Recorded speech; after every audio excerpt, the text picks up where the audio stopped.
Bismillahirrahmanirrahim. Assalamualaikum warahmatullahi wabarakatuh.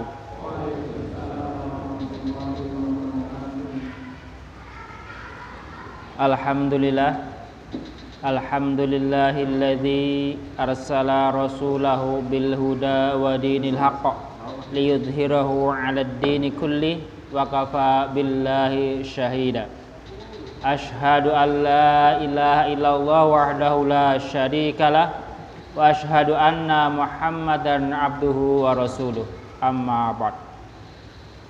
Alhamdulillah, ikhwan akhwat sekalian, mari sama-sama kita panjatkan rasa syukur kita kehadirat Allah Ta'ala, yang mana pada kesempatan malam hari ini kita semua diberikan kemudahan oleh Allah Ta'ala untuk kembali hadir di Masjid Nurul Jannah ini dalam rangka thalabul ilmi, yang mana kita semua tahu, kita semua paham bahwasanya orang-orang yang datang ke majelis ilmu dalam rangka mencari ilmu, maka Allah akan memudahkan baginya jalan menuju surga.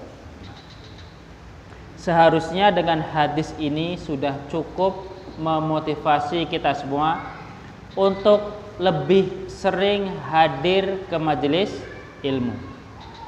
Karena apa? Karena tujuan kita semua adalah nanti setelah mati masuk ke dalam surga. Maka kita patut bersyukur pada malam hari ini Allah mudahkan kita semua untuk hadir di masjid ini, karena betapa banyak orang-orang yang hari ini tidak tergerak hatinya untuk hadir di masjid ini. Sholawat serta salam semoga senantiasa tercurahkan untuk junjungan kita Nabi Muhammad sallallahu alaihi wasallam, juga untuk keluarganya, sahabatnya, dan juga untuk seluruh umatnya hingga yaumil kiamah kelak. Dan semoga kita semua yang hadir di masjid ini tergolong ke dalam umatnya yang nanti di hari kiamat memperoleh syafaatnya yang agung. Amin. Ikhwan akhwat sekalian, tidak terasa hari ini kita telah memasuki bulan Dzulqa'dah, tanggal ke 2. Karena hari ini atau malam ini matahari telah terbenam. Jadi tanda dimulainya hari dalam Islam adalah ketika matahari terbenam. Nah, itu tanda awalnya hari. Jadi hari ini, malam ini kita telah memasuki tanggal yang kedua dari bulan Dzulqa'dah. Nah, artinya hanya tinggal sekitar 38 hari lagi kita akan kembali melaksanakan satu ibadah yang agung, yakni ibadah kurban. Nah, jadi bagi ikhwan akhwat sekalian yang punya niat untuk berkurban tahun ini, segera wujudkan niat tersebut, jangan ditunda. Karena kalau ditunda, terkadang iman kita turun, nanti tidak jadi kurban. Yang sudah punya simpanan, dah niat untuk berkurban, segera hubungi Rois. Tahun ini saya kurban. Bisa dengan 1 ekor kambing, atau kalau mampulah 1 ekor sapi sendiri. Nah, karena Rasul juga pernah mencontohkan berkurban dengan 2 ekor kambing, dan juga pernah memotong hampir 60 ekor unta. Artinya kalau punya kemampuan, berkurbanlah dengan maksimal.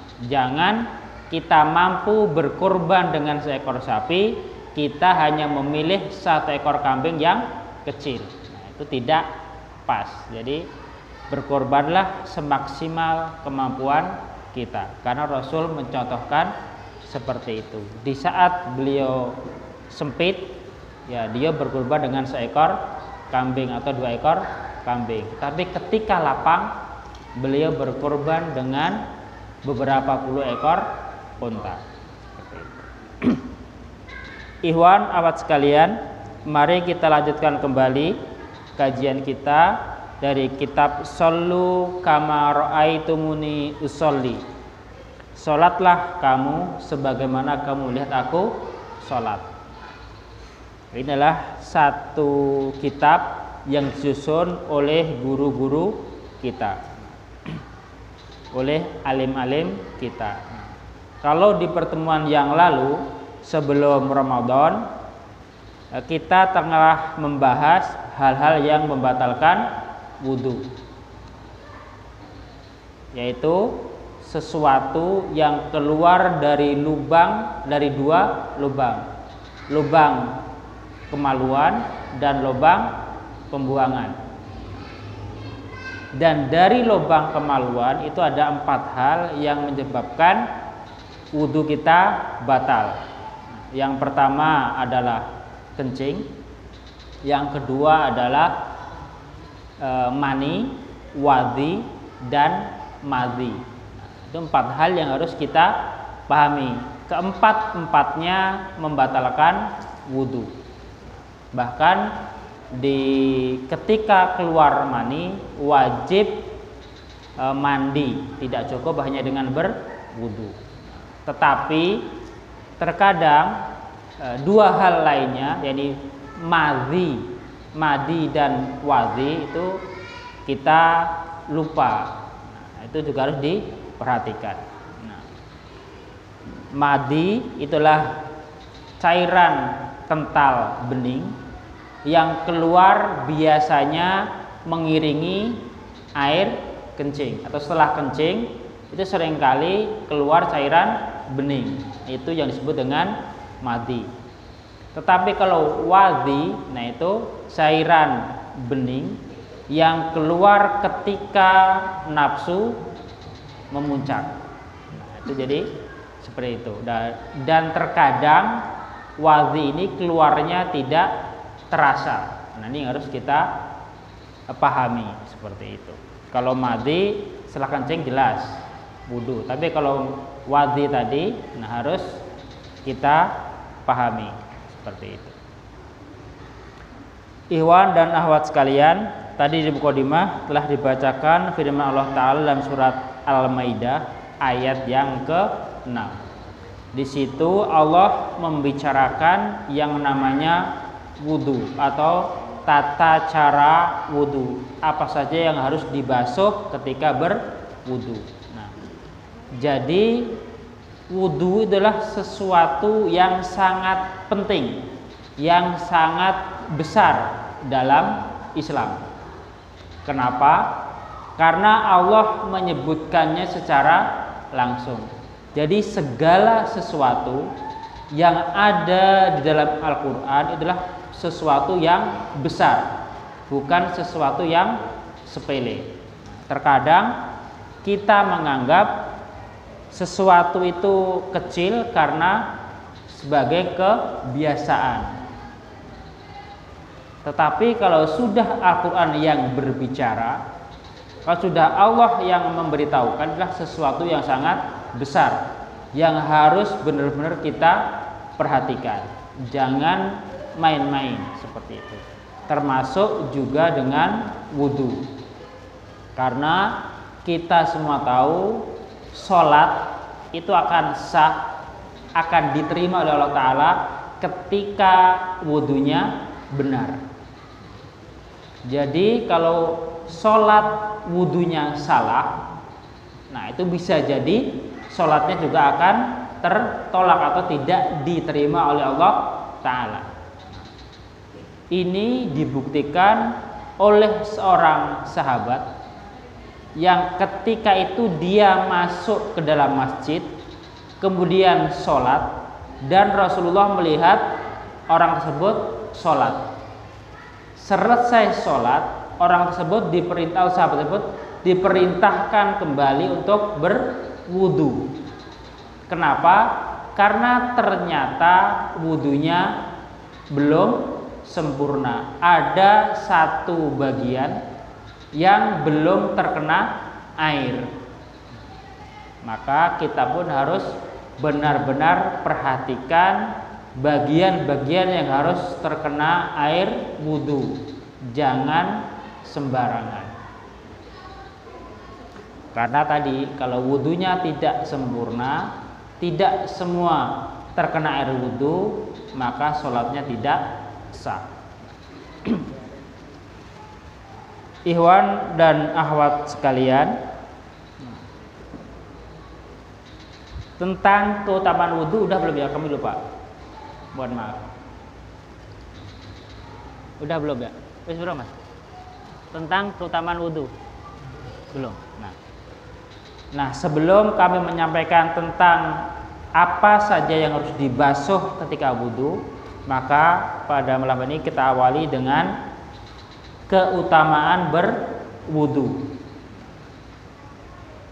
Karena kalau kita tahu keutamaannya, kita akan melaksanakannya dengan lebih bersemangat. Nah, seperti kalau kita mengkonsumsi sesuatu, kita tahu manfaatnya, nah kita akan lebih bersemangat untuk mengkonsumsinya.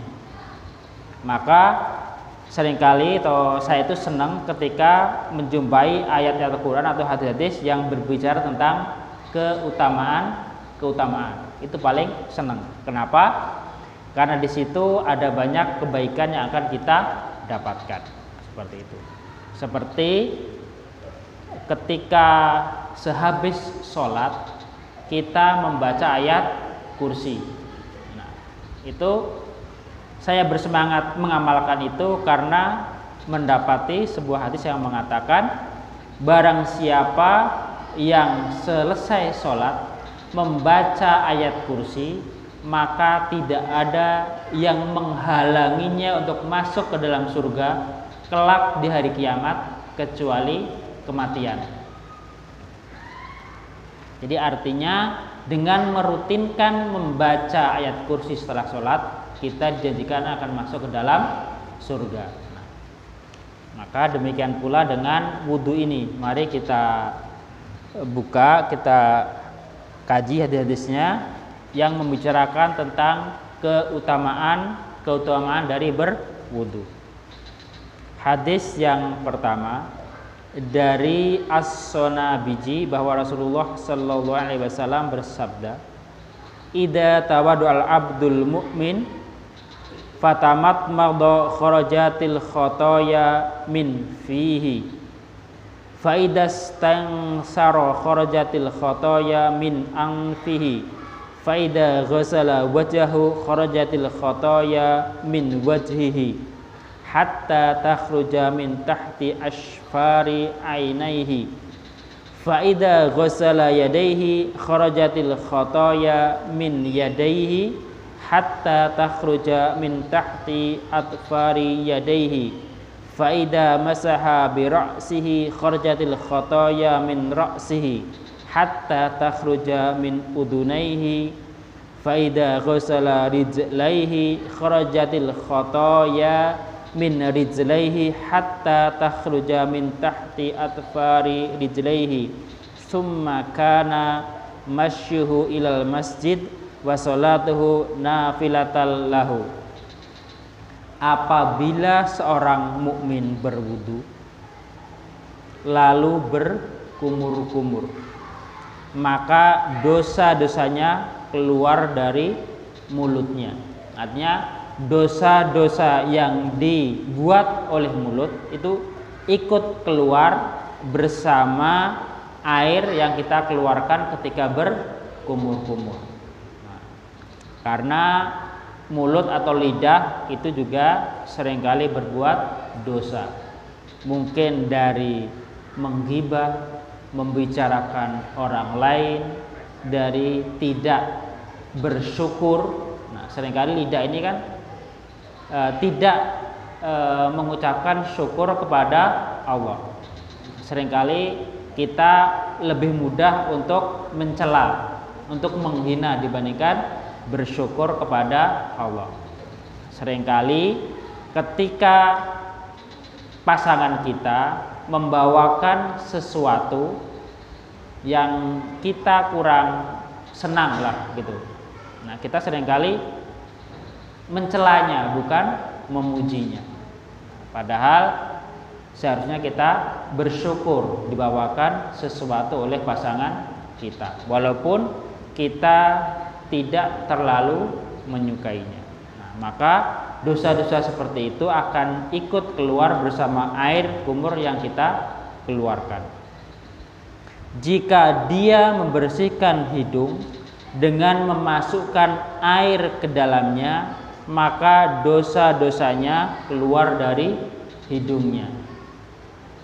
Jika dia membasuh mukanya, maka dosa-dosanya keluar dari mukanya hingga dari bawah kelopak matanya.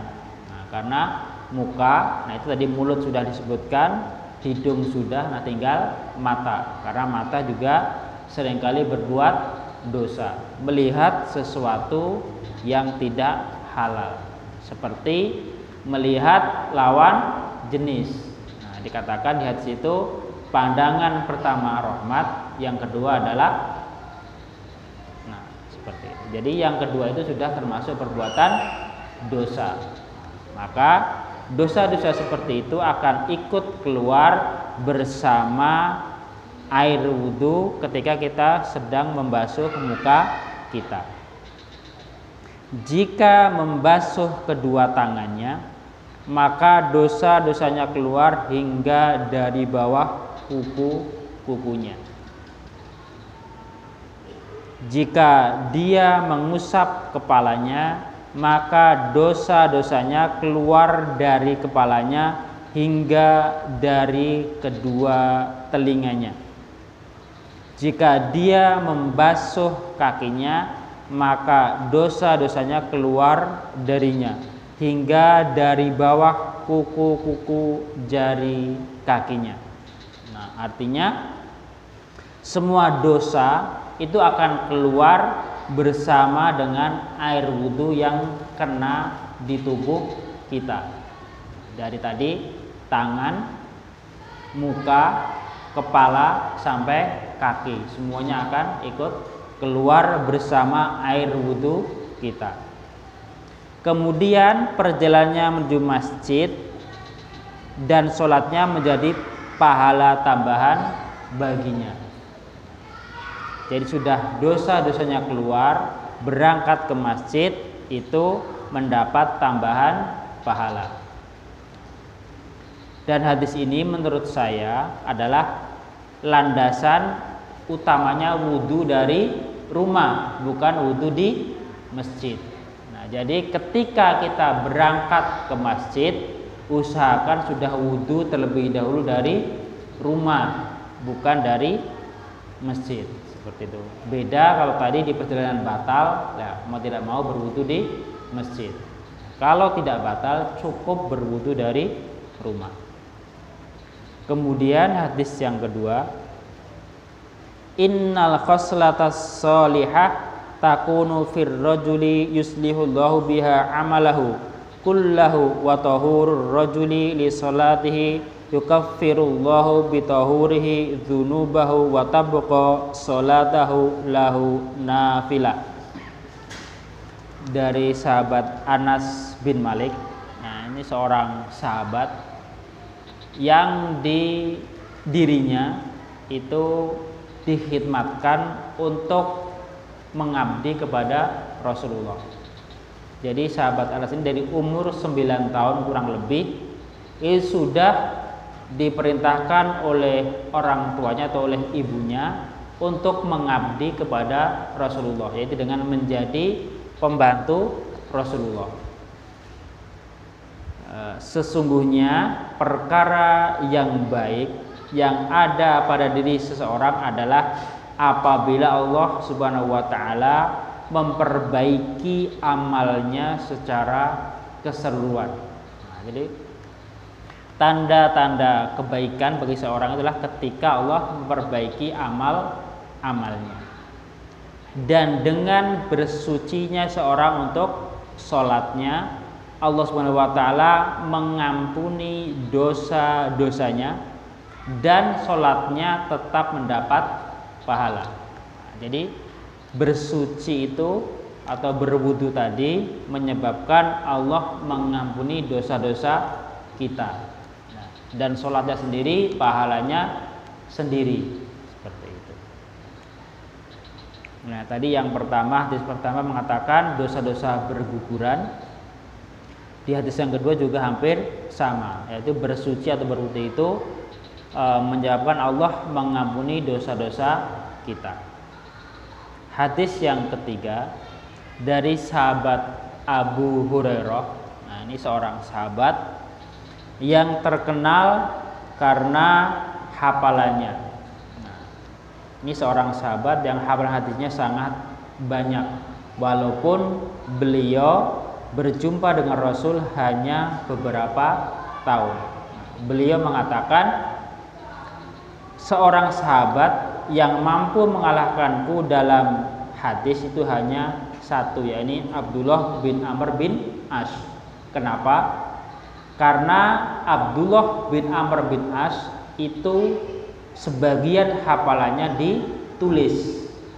Kalau Abu Hurairah itu hanya di kepalanya, tidak ada yang ditulis, karena Abu Hurairah itu buta huruf awalnya, seperti itu. Rasulullah bersabda, ala adullukum ala ma yamhullahu bihil khotoya wa yarfa'u bihid darajat.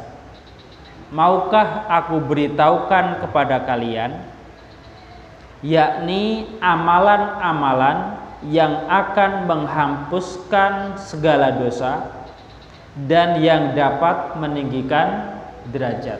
Nah, ini cara Rasulullah dalam mengajar atau mendidik sahabatnya dengan pertanyaan. Nah, maka ini pun juga dicontoh oleh orang-orang sekarang, oleh para guru. Nah, seringkali menguji muridnya itu dengan dikasih pertanyaan. Nah, seperti itu. Tentu sahabat menjawab, mau ya Rasulullah. Kenapa tidak mau? Dikasih satu amalan yang akan menghapuskan dosa dan meninggikan derajat. Lantas Rasulullah bersabda, isbaghul wudu alal makarih wa qasratul khuta alal masajid wa tangdirus shalah ba'das shalah fadzalikumur ribad fadzalikumur ribad fadzalikumur ribad. Amalan-amalan yang akan menghapuskan dosa-dosa dan meninggikan derajat, yang pertama yakni menyempurnakan wudu meskipun dalam keadaan yang sulit. Walaupun airnya sedikit, wudu harus tetap disempurnakan. Walaupun sedang dalam hawa yang sangat dingin, nah, ketika mau berwudu harus disempurnakan wudunya. Seperti itu. Yang kedua, memperbanyak langkah menuju masjid.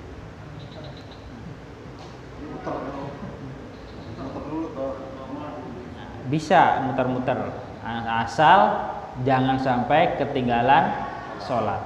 Seperti itu.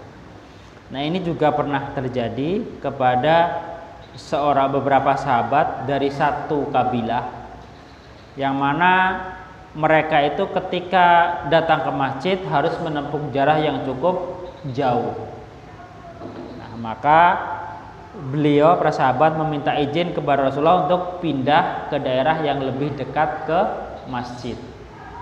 Ternyata Rasulullah tidak diberi izin, karena dikatakan setiap langkah-langkahmu itu akan menghapuskan dosa dan mengangkat derajat. Jadi semakin banyak langkah kakinya, nah itu derajatnya juga akan semakin tinggi. Dosa-dosanya dihapus juga akan semakin banyak. Jadi kalau semakin dekat, itu langkahnya semakin sedikit. Seperti itu. Maka beruntunglah bagi ikhwan atau akhwat yang jarak rumahnya agak jauh dari masjid tetapi rutin ke masjid. Nah, itu satu manfaat, satu keuntungan sangat besar yang tidak didapatkan oleh orang-orang yang ketika mereka rumahnya dekat ke masjid seperti itu. Dan yang ketiga yakni menunggu sholat setelah selesai sholat.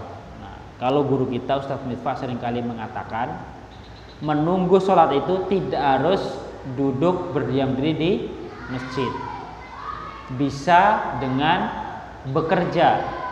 Jadi diniatkan kita keluar masjid misalnya ya setelah sholat duhur. Nah, kita niatkan kita keluar itu bekerja untuk menunggu waktu asar seperti itu. Jadi nanti dibuktikan ketika azan asar berkumandang kita langsung segera menuju masjid. Nah, itu artinya menunggu sholat dengan bekerja. Walaupun menunggu sholat di masjid juga baik. Nah, tetapi kan tidak mungkin kita 24 jam hanya duduk diam di masjid. Nah, seperti itu. Itulah bentuk ribat. Itulah bentuk ribat. Itulah bentuk ribat. Sampai Allah ulangi sampai Rasul ulangi 3 kali. Yaitu menunggu sholat setelah sholat. Hadis yang keempat. Masih dari sahabat Abu Hurairah, dia berkata, suatu ketika Rasulullah Sallallahu Alaihi Wasallam mendatangi pekuburan atau datang ke pemakaman, ke kuburan. Lantas beliau mengucapkan, Assalamualaikum dara qaumin mu'minin wa inna insyaallah bikum lahiqun. Wadittu ana qad ra'aina ikhwanana. Nah, artinya Rasulullah ketika masuk ke dalam kuburan mengucapkan salam, Assalamualaikum dara qaumin mu'minin wa inna insyaallah bikum lahiqun. Nah, ini ketika masuk ke dalam pekuburan. Ini pekuburan orang-orang mukmin. Nah, maka seyogyanya kuburan itu dipisah antara kuburan muslim dengan kuburan non muslim. Jadi Rasulullah mengucapkan tadi artinya salam sejahtera tempat persinggahan kaum mukminin. Insyaallah kami akan menyusul kalian. Ini salam Rasulullah ketika masuk ke dalam kuburan. Kemudian Rasulullah mengucapkan, aku senang sekiranya aku melihat saudara-saudaraku sekarang ini. Kemudian para sahabat bertanya, bukankah kami ini termasuk saudara-saudara wahai Rasulullah? Rasulullah menjawab, antum ashabi wa ikhwanuna alladzi lam ya'tu ba'du. Kamu adalah sahabat-sahabatku. Artinya mereka bukan yang Rasulullah maksud sebagai saudara-saudara Rasul, tetapi saudaraku itu belum muncul sampai saat ini. Artinya yang disebut saudara oleh Rasulullah itu bukan para sahabat saat itu. Para sahabat kemudian kembali bertanya, bagaimana engkau mengetahui keadaan mereka yang belum muncul itu? Jadi Rasulullah, para sahabat kritis juga, bagaimana Rasulullah tahu kepada saudara-saudaranya padahal mereka belum ada saat itu. Kemudian Rasulullah menjawab, bagaimana pendapatmu sekiranya ada seorang laki-laki yang mempunyai seekor kuda putih yang tengah berada di antara kuda-kuda yang berwarna hitam pekat. Nah, jadi seorang punya kuda putih di antara kuda-kuda yang hitam. Kelihatan atau tidak? Jelas kelihatan. Nah, demikian pula dengan yang Rasulullah sebut sebagai saudara-saudaraku. Itu akan kelihatan dengan jelas. Para sahabat bertanya tentu kelihatan dengan jelas. Lantas Rasulullah bersabda, fa innahum ya'tuna ghurran muhajjalin minal wudu wa ana faratuhum alal haudi ala la yuzadanna rijalun an haudi kama yuzanul ba'iru dalu unadihim ala halumma fayuqalu innahum qad baddalu ba'daka fa'aqulu suhqan. Sesungguhnya mereka datang dalam keadaan bersinar yang terpancar dari bekas wudunya. Jadi nanti di hari kiamat atau di padang mahsyar itu orang-orang yang berwudu, yang disebut sebagai Rasulullah sebagai saudara-saudaranya, itulah orang-orang yang terpancar atau bersinar badannya karena bekas wudu. Dan aku kemudian akan membimbing mereka menuju telaga. Dia telaga Rasulullah. Ketahuilah bahwa terdapat segolongan orang yang dijauhkan dari telagaku, sebagaimana seekor unta yang tersesat yang dihalau supaya menjauh. Ketika itu aku panggil mereka, datanglah ke sini. Namun tidak lama kemudian terdengar suara yang berkata, mereka bukan golonganmu, mereka yang menyeleweng dari agamamu setelah kamu meninggal dunia. Pada saat mendengar itu aku balik berkata kepada mereka, menjauhlah dariku, menjauhlah dariku. Jadi nanti di hari kiamat Rasulullah itu akan mengenali kita semua, umatnya yang tidak bertemu dengan beliau ketika beliau hidup itu, terlihat dari bekas wudunya. Maka mari sama-sama kita sempurnakan wudu kita. Jangan main-main lagi dengan yang namanya wudu. Pelajari yang benar, wudu yang sempurna. Jangan sampai kita wudu hanya ikut-ikutan, tapi harus tahu tata cara wudu yang benar. Karena tadi wudu itu akan menghapuskan dosa-dosa, dan wudu juga akan mampu mengangkat derajat atau meninggikan derajat orang yang berwudu. Dan wudu itu tadi adalah nanti dari kiamat Rasulullah akan sebagai tanda pengenal kita kepada Rasul itu dari bekas-bekas wudu yang kita kerjakan. Mari kita buka kitabnya tentang kesempurnaan dari wudu.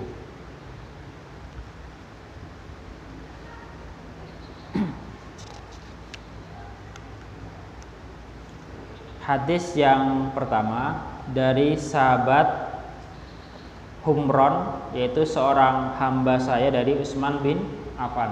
Dia berkata, anna Utsman bin Affan radhiyallahu anhu da'a biwudu'in fatawadda'a wa ghassala kaffaihi thalasa marratin thumma matmada wastanshara thumma ghassala wajhahu thalatha marratin thumma ghassala yadahul yumna ilal mirfaqi thalasa marratin thumma ghassala yadahul yusra mithla dalik thumma masaha ra'sahu thumma ghassala rijlahul yumna ilal ka'baini thalasa marratin thumma ghassala yusra mithla dalik thumma qala ra'aitu Rasulullah sallallahu alaihi wasallam tawaddu'a wa nahwa wudu'i hadza.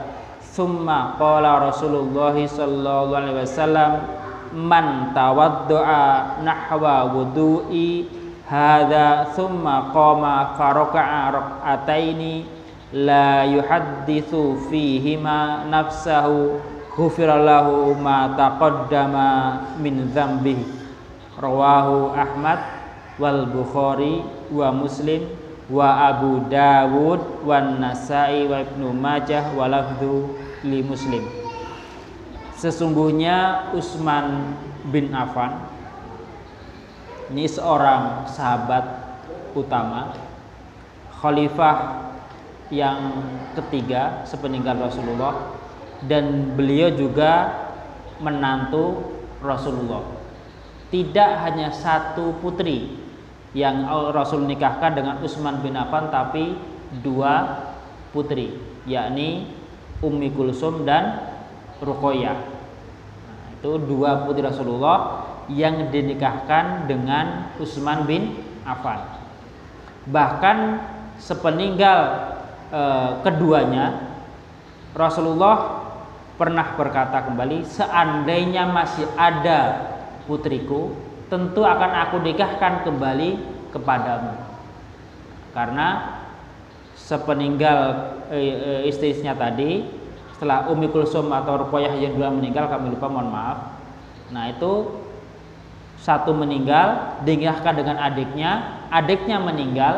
Nah, itu Rasulullah pengen kalau masih ada adiknya yang perempuan akan dinikahkan kembali dengan Utsman bin Affan. Karena sudah tidak ada lagi, Fatimah saat itu sudah menjadi istri dari Ali bin Abi Thalib. Maka Utsman bin Affan itu seorang sahabat yang spesial yang dinikahkan dengan dua putri Rasulullah. Itu minta air kepada Humron, seorang hamba sahayanya. Maka beliau berwudu. Beliau membasuh kedua telapak tangannya. Nah, telapak tangan tidak hanya ini ya, tapi juga termasuk punggungnya. Intinya tangan inilah dua-duanya, kanan dan kiri. Berapa kali beliau membasuh? Sebanyak 3 kali. Kemudian berkumur-kumur. Jadi setelah membasuh tangan 3 kali, Utsman berkumur-kumur dan istinsar. Nah, ini istinsar ini satu amalan yang seringkali kita lupakan, yakni menghembuskan air dari hidung setelah menghirupnya. Jadi sambil berkumur itu kita menghirup air melalui hidung. Kemudian membasuh muka 3 kali dan tangan kanan sampai ke siku sebanyak 3 kali ya. Jadi artinya tadi setelah membasuh telapak tangan, berkumur dan beristinsar secara bersamaan, kemudian membasuh muka sebanyak 3 kali, kemudian membasuh tangan kanan sampai ke siku 3 kali. Demikian pula dengan tangan kiri. Nah, ini harus kita perhatikan. Ketika membasuh muka itu seluruh muka. Yang namanya muka itu dari tempat tubuhnya rambut di jidat itu sampai ke telinga, sampai ke janggut. Itu termasuk muka. Tidak hanya depan, tapi kadang kan samping-sampingnya dilupakan. Kadang jenggotnya juga dilupakan, seperti itu. Dan tangan itu dibasuhnya sampai ke siku. Nah, jadi diperhatikan betul ketika membasuh tangan, apalagi yang suka pakai baju panjang, kaos panjang, kadang kan ketat. Nah, itu kadang bajunya masih belum sempurna keluar dari siku. Nah, maka sebisa mungkin yang pakai baju panjang atau kaos panjang, nah ketika berwudu, nah paling enggak seginilah kelihatan bajunya. Jadi benar-benar siku itu ke basuh. Jangan sampai tidak ke basuh, seperti itu. Kemudian mengusap kepala. Nah, mengusap kepala itu juga perlu kita perhatikan. Ada sebagian orang yang mengusap kepalanya cukup dengan ubun-ubunnya saja, yang lainnya tidak. Bahkan bahkan dikatakan yang sempurna itu adalah ketika membasuh tadi di surat Al-Maidah ayat 6 tadi, membasuh kepala. Yang hanya basuh itu kan semuanya, tidak hanya ujung kepala. Walaupun itu pernah dicontohkan oleh Rasulullah ketika beliau sedang memakai imamah. Tetapi secara keseluruhan Rasulullah itu membasuh dari depan ke belakang. Jadi di sini belakang sampai terakhir tempat tumbuhnya rambut, dibalik ke depan, nah, seperti itu. Kemudian tidak cukup bisa, juga tangan dimasukkan ke telinga, telunjuk masukkan ke telinga, dibersihkan dalamnya, dan jempol itu membersihkan yang belakang telinga, seperti itu. Nanti di hadis selanjutnya insya Allah ada hadis seperti itu. Kemudian membasuh kaki sampai ke mata kaki, yang kanan kemudian yang kiri. Nah, seperti jadi ketika membasuh kaki, perhatikan betul-betul membasuh kakinya itu tidak hanya ditaruh di bawah keran, tapi digosok yang sempurna. Bahkan Rasulullah itu mencontohkan sela-sela jari itu dibersihkan, digosok dengan sempurna. Tidak cukup ditaruh di bawah keran semuanya basah, tidak cukup seperti itu. Kemudian sahabat Utsman melanjutkan atau berkata, aku melihat Rasulullah SAW berwudu seperti ini. Kemudian beliau bersabda, barang siapa berwudu seperti wuduku ini, artinya berwudu tadi dimulai dari mencuci atau membasuh telapak tangan sampai pada kaki tadi, kemudian sholat 2 rakaat dengan tidak disibukkan oleh sesuatu apapun pada dirinya, artinya dia khusyuk ketika sholat, niscaya diampuni dosa-dosanya yang terdahulu. Ini tentang tadi keutamaan atau pentingnya wudhu tadi itu tentang menghapus dosa-dosa yang terdahulu. Kemudian hadis selanjutnya yang berkaitan dengan istinsar tadi. Ra'aitu Nabiyya sallallahu alaihi wasallam matmada wastanshaqa min kaffin wahidin fa'ala dzalika thalathan. Rawahu Muslim wa Tirmidzi wa lafdzu li Tirmidzi. Saya, jadi Abdullah bin Zaid, melihat Nabi sallallahu alaihi wasallam berkumur-kumur dan menghirup air ke dalam hidung dengan 1 telapak tangan. Jadi dengan 1 tangan, tidak dengan 2 tangan. Nah, kalau kita seringnya berapa tangan? 2. Nah, tapi Rasul tadi di menurut sahabat saya itu dengan 1 tangan. Dan beliau mengerjakan itu sebanyak 3 kali. Nah, apa hikmahnya juga? Hikmahnya juga adalah dalam berwudu kita tidak berlebihan dalam menggunakan air. Bahkan Rasulullah itu pernah berwudu hanya dengan berapa ya? Sedikit air lah, mungkin segelas atau berapa itu cukup Rasulullah untuk berwudu. Nah, kalau kita saat ini identik dengan boros ketika berwudu, apalagi yang pakai keran. Seringkali kita lihat keran itu dibuka maksimal. Ini dibukanya maksimal, ngocornya kencang. Nah, jadi sering atau banyak air yang terbuang mubadir. Padahal Rasulullah tadi mencontohkan ketika berkumur-kumur berintisyak cukup dengan 1 telapak tangan. Kemudian tentang tadi membasuh tangan, Rasulullah bersabda, asbighil wudu'a wa khallil baina asabi' wa balik fil istinsyaqi illa an takuna shaiman.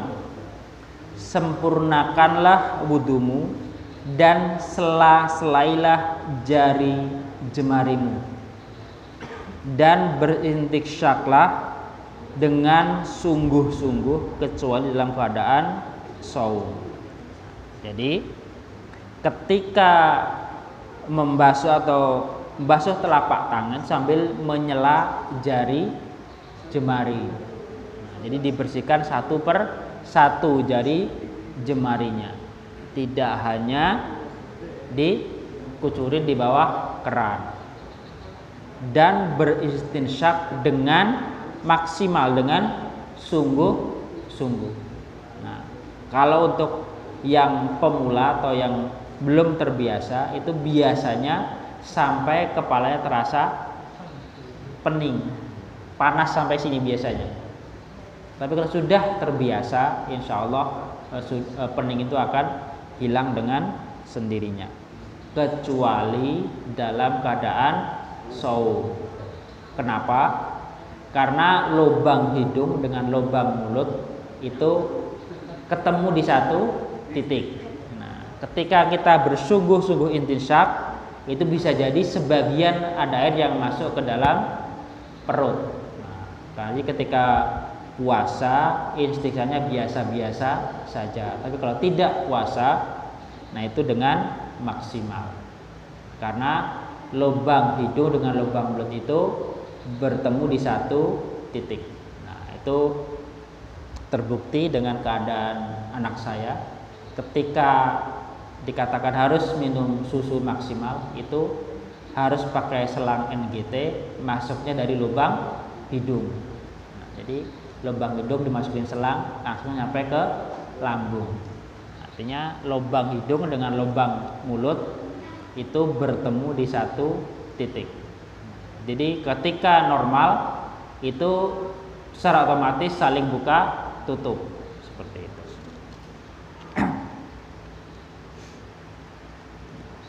Kemudian hadis yang berkaitan dengan mengusap kepala. Dari sahabat Abdullah bin Zaid, anna Rasulullah sallallahu alaihi wasallam masaha ra'sahu biyadaihi faqbala bihima wa adbara bada'a bi muqaddami ra'sihi summa dhahaba bihima ila qafahu summa raddahuma hatta raja'a ilal makanil ladzi bada'a minhu summa ghassala rijlaihi. Rawahul Bukhari wa Abu Dawud wa Tirmidzi wa Ibnu Majah wa lafdzul Tirmidzi.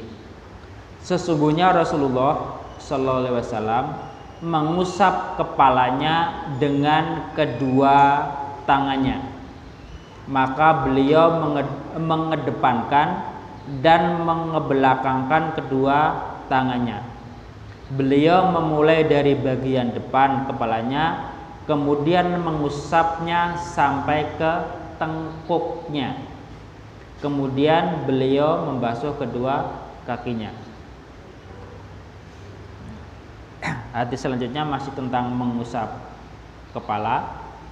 Kemudian beliau mengusap kepalanya, maka masukkan kedua jari telunjuknya pada kedua lubang telinganya dan mengusap bagian luar kedua telinganya dengan ibu jari dan bagian dalam kedua telinganya dengan jari telunjuk, kemudian membasuh kakinya sebanyak 3 kali. Dan di hadis yang ketiga masih mengusap kepala, dan beliau mengusap kepalanya dengan air yang bukan bekas membasuh tangannya, kemudian membasuh kedua kakinya hingga bersih.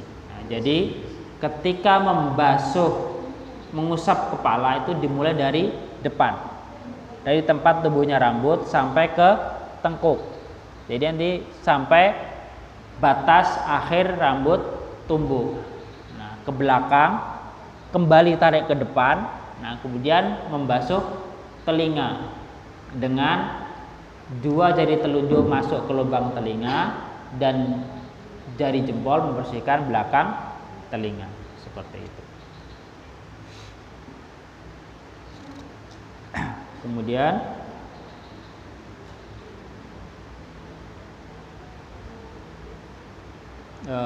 satu amalan yang dijelaskan oleh sahabat Abu Hurairah. Dari sahabat Nu'man bin Abdullah, dia berkata, sesungguhnya aku melihat Abu Hurairah wudu, lalu dia, Abu Hurairah, membasuh muka kedua tangannya hingga hampir sampai kepada kedua bahunya. Jadi Abu Hurairah itu pernah berwudu itu sampai hampir ke bahu, tidak hanya sampai siku tapi hampir sampai ke bahu. Kemudian dia membasuh kedua kakinya hingga ia tinggikan sampai kedua betis. Nah, jadi tidak hanya sampai mata kaki tapi sampai kedua betis. Kemudian dia berkata, saya mendengar Rasulullah SAW bersabda, sesungguhnya umatku akan datang pada hari kiamat dengan cahaya yang cemerlang dari air bekas wudu. Maka barang siapa di antara kamu mampu untuk memanjangkan kecemerlangannya, kerjakanlah. Artinya memanjangkan bagian wudu itu diperbolehkan, tapi mengurangi tidak boleh. Memanjangkan boleh. Seperti tadi, panjangkan sampai siku. Nah, kalau Abu Hurairah dipanjangkan hampir sampai ke bahu. Jadi hampir semua tangan kena lah, gitu aja. Nah, kalau Abu Hurairah sampai betis. Nah, dengkul boleh, tapi kalau dengkul itu kan udah aurat ya, tidak boleh terlihat kalau di tempat umum. Nah, kalau Abu Hurairah sampai betis seperti itu diperbolehkan. Dan ketika berwudu itu juga ada satu amalan yang bisa kita kerjakan, tetapi saat ini sudah jarang dipraktekkan oleh umat Islam, yakni ketika dia memakai sepatu. Nah, tidak harus dicopot sebenarnya, atau khauf. Nah, itu tidak harus dicopot. Nah, itu kalau bagi musafir itu selama 3 hari sepatunya boleh tidak dicopot. Kalau bagi orang mukim cukup sehari. Tetapi amalan ini sudah jarang dikerjakan oleh umat Islam. Kalau dikerjakan justru malah kadang akan dimusuhi oleh marbot masjid. Gitu. Apalagi tinggal di pedesaan, masih tanah, masjidnya keramik, kita amalkan amalan itu, pasti diomelin oleh marbot. Nah, seperti itu. Artinya ini satu amalan ya mungkin di tempat-tempat tertentu lah mungkin bisa kita kerjakan. Mungkin lagi di hutan, nah bisa kita amalkan seperti itu. Kalau di masjid ya dicopot lah kita sebagai war segala macam, atau ketika di bencana, nah itu tidak harus dicopot, sepatunya bisa dipakai. Nah itu cukup dengan mengusap bagian atas sepatu.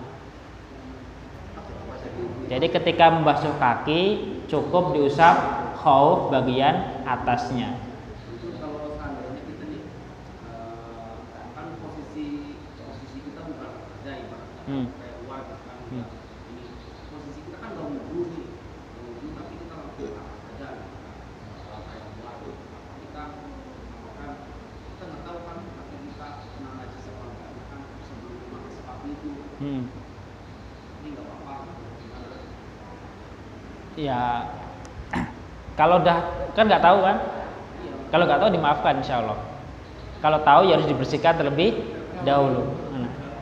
Jadi pas kita pakai sepatunya itu, pas kita pakai sepatu nih, dalam keadaan suci, dalam keadaan berwudu, apa tidak? Yang penting terbebas dari najis, itu yang penting. Walaupun tidak berwudu, yang penting terbebas dari najis. Nah, kalau terkena najis, ya tetap harus dibuka, dibersihkan seperti itu. Iya. Itu tadi, kalau amalan ini kita kerjakan seringkali menjadi fitnah. Itu pernah kejadian juga di Sufah berapa tahun yang lalu, di awal-awal Cilengsi. Itu ada seorang syekh dari Timur Tengah. Ketika lewat masjid, sepatunya nggak dicopot. Nah, musim hujan lah gitu kan, nggak dicopot sepatunya, yang lain copot dia tetap masuk lewat. Ya tadi omongan juga, walaupun secara tuntunan tidak salah dia, gitu kan, tapi tetap jadi omongan gitu kan, seperti itu. Dan banyaknya membasuh itu bisa 1 kali, 2 kali atau 3 kali. Nah ini berdasarkan hadis tawaddu'an Nabi sallallahu alaihi wasallam marrotan. Nah itu 1 kali 1 kali. Ada yang 2 kali 2 kali, ada yang 3 kali 3 kali. Tapi kalau hadis 4 kali tidak ada. Nah, seperti itu.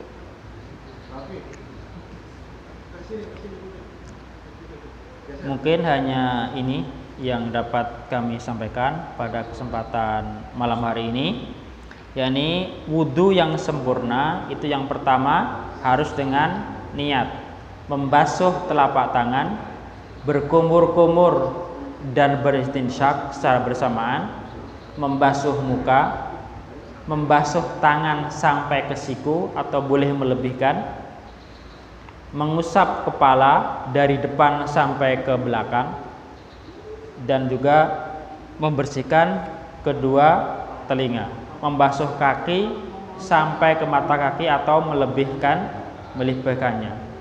Kemudian ditutup dengan doa. Nah,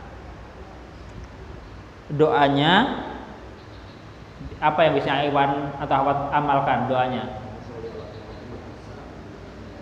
Doa setelah wudhu biasanya apa yang dibaca? Asyhadu alla ilaha illallah wa anna Muhammadan abduhu wa rasuluh. Itu doa ketika selesai berwudu.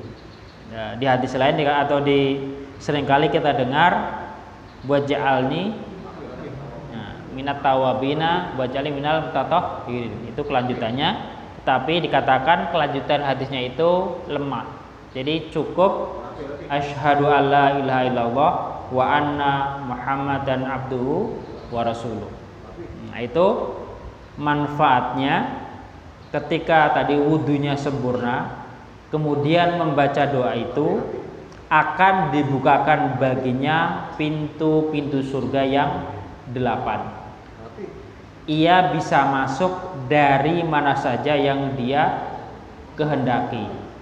Nah, ini juga tadi keutamaan selanjutnya dari berwudu.